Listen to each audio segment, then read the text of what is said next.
that I planned to major in philosophy. "What's philosophy?" he asked. That is a good question. He didn't know the answer because when he registered for classes, there was a spot left in psychology, and that became his major. But I realized that I had a problem. I didn't know the answer either, and I had been in a philosophy class for several weeks. What is philosophy, I wondered, and why do I want to study it? I decided to show my dad rather than tell him. "We think we're sitting at a table, eating rotisserie chicken and having a conversation about how college is going," I started. "But what if we aren't? What if someone stole our brains, put them in a vat, hooked them up to electrodes, and stimulated them so as to make us think that we're eating chicken and talking about college?" "Can they do that?" he asked. "I don't think so, but that's not the question. The question is, how do we know that they didn't? How do we know that we aren't brains in vats hallucinating a chicken dinner?" "That's what you want to study?" The look on his face was something other than encouraging. "Yeah, I mean, don't you see the worry? Everything we think we know could be wrong." He did not see the worry.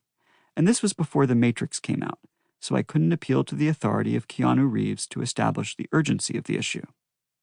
After a few more minutes of muttering about brains and vats, I added, "The department has lots of logic classes, too." "Well," he said, "I hope you take those."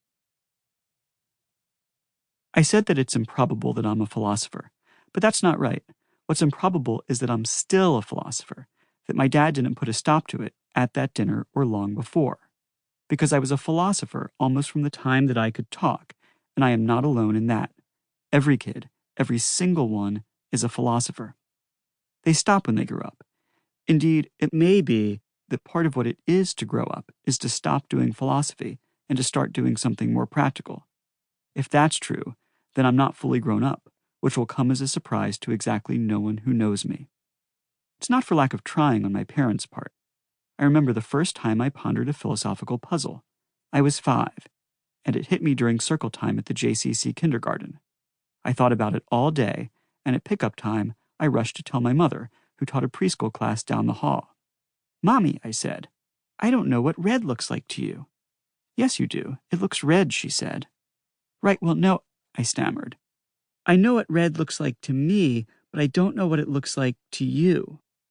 She looked confused, and to be fair, I may not have been clear.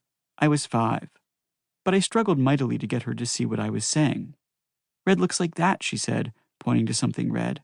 "I know that's red," I said. "So what's the trouble?"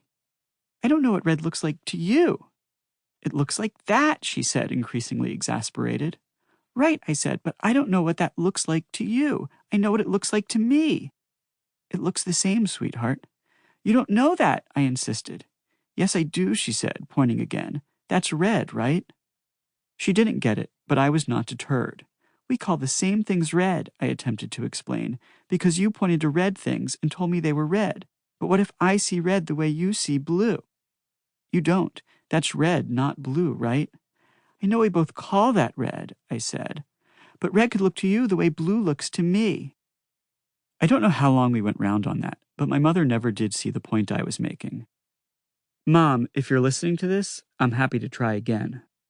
And I distinctly remember her concluding the conversation. "Stop worrying about this. It doesn't matter. You see just fine." That was the first time someone told me to stop doing philosophy. It was not the last. Philosophers call the puzzle I pressed on my mother the shifted color spectrum. The idea is typically credited to John Locke, the 17th century English philosopher, whose ideas influenced the framers of the United States Constitution. But I'd bet that thousands of kindergarten-aged kids got there first. Indeed, Daniel Dennett, a prominent philosopher of mind, reports that many of his students recall pondering the puzzle when they were little. Their parents probably didn't understand what they were saying, or see the significance in it. But the puzzle is significant. Indeed, it's a window into some of the deepest mysteries about the world and our place within it. Here's how Locke explained the puzzle. It's easier to follow if you read it out loud in an English accent, but I really can't do that, so I'll just plow ahead. Neither would it carry any imputation of falsehood if the same object should produce in several men's minds different ideas at the same time. If the idea that a violet produced in one man's mind by his eyes were the same that a marigold produced